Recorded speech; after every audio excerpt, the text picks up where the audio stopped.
चलिए ध्यान दिया जाए। 11th क्लास के इस चैप्टर के अंतर्गत थर्मोडायनेमिक्स चैप्टर के अंतर्गत आप पढ़ने जा रहे हैं इंथैल्पी।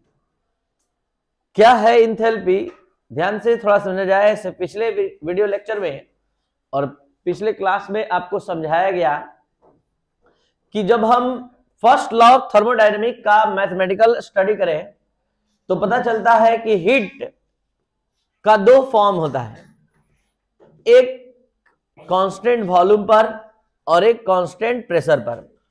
कांस्टेंट वॉल्यूम पर जब हीट का स्टडी करते हैं तो वो चेंज इन इंटरनल एनर्जी के इक्वल होता है, और जब कांस्टेंट प्रेशर पर स्टडी करते हैं तो ये चेंज इन इंथैल्पी के इक्वल होता है। तो यहां से इंथैल्पी के बारे में ये नॉलेज होता है कि वास्तव में हीट को ही इंथैल्पी बोलते हैं, लेकिन कंडीशन अप्लाइड है एट कांस्टेंट प्रेशर, यानी at constant pressure heat content by the system is called enthalpy. At constant pressure, heat content by the system is called enthalpy. It is denoted by H.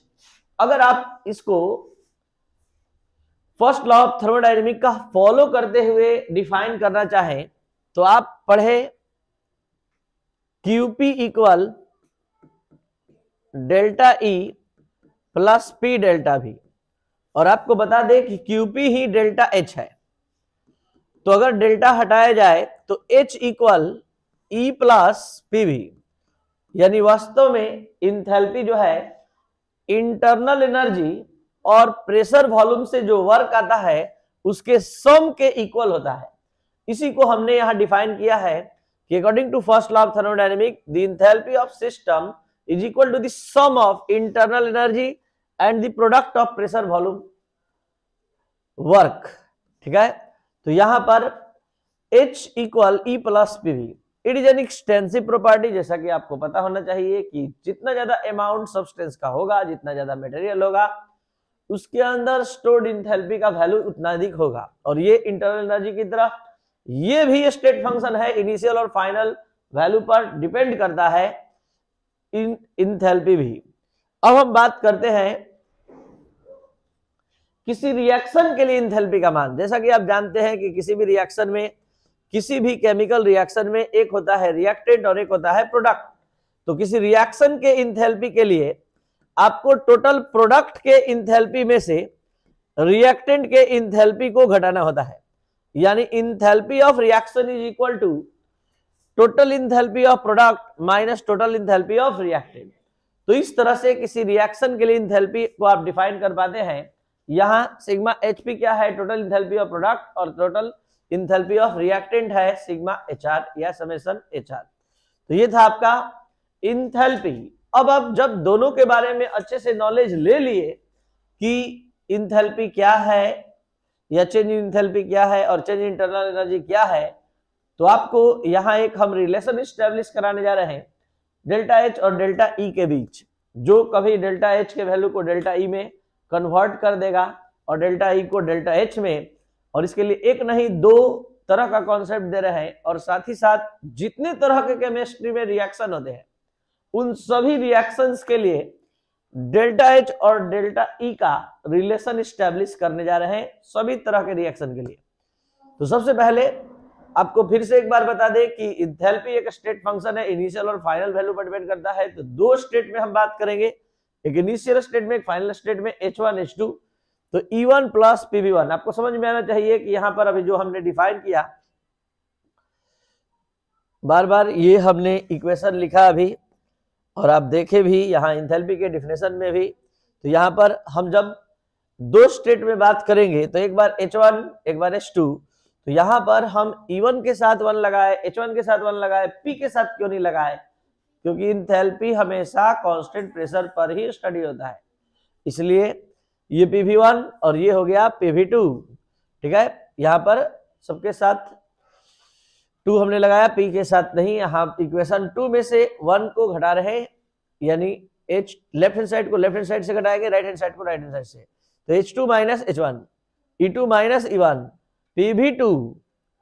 PV2 minus PV1, P common हमने ले लिया है और P common लेने के बाद अब देखा जाए यहाँ पर क्या आ गया difference, delta H delta E P delta V। तो ये एक रिलेशन हमने स्टेब्लिश कर लिया डेल्टा H और डेल्टा E के बीच।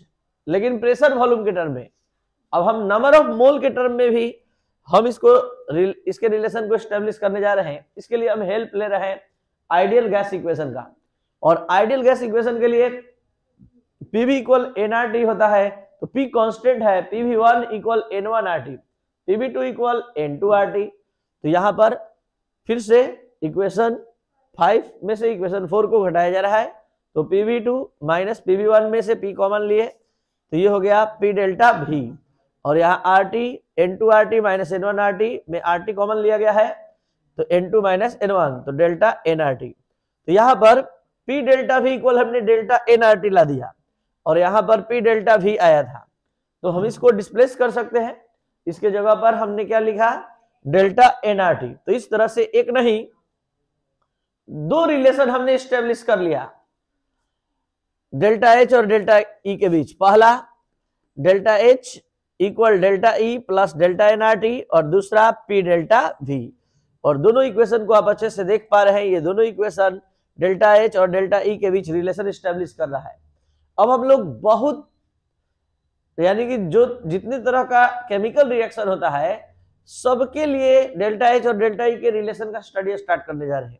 लेकिन उससे पहले थोड़ा आप जानना चाहेंगे, बताइए डेल्टा H क्या है, change in enthalpy, delta E क्या है, change in internal energy, what is delta N, number of change in number of mole, number of mole नहीं change in number of mole, और R gases constant, T temperature. तो यहाँ delta N जो है इसके बारे में थोड़ा जान लीजिए।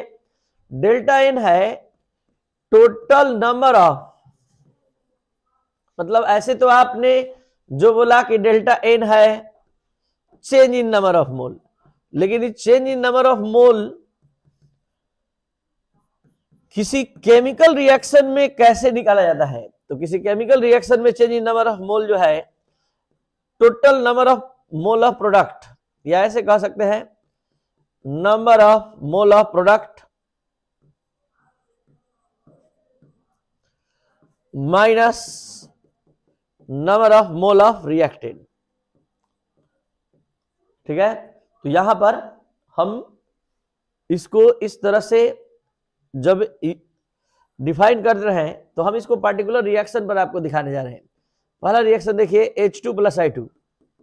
जल्दी से हम आपसे जानना चाहते हैं, जल्दी बताइए, delta N equal number of mole of product, product का मोल कितना दिखाई दे रहा है 2, और रिएक्टेंट का मोल जिसको नहीं दिखाई दे रहा है बढ़िया से देखिए, इस दोनों के आगे कुछ नहीं का मतलब 1 1 कितना हुआ 2, तो ये कितना आ गया टोटल 0।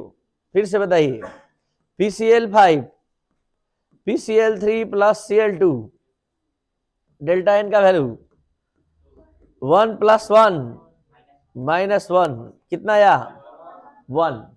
तो यहां डेल्टा N का वैल्यू कितना आया और यहां डेल्टा N का वैल्यू यानी 0 से अधिक आया। और अब हम इस रिएक्शन के लिए बात कर रहे हैं। सपोज दैट इस रिएक्शन के लिए N2 प्लस 3H2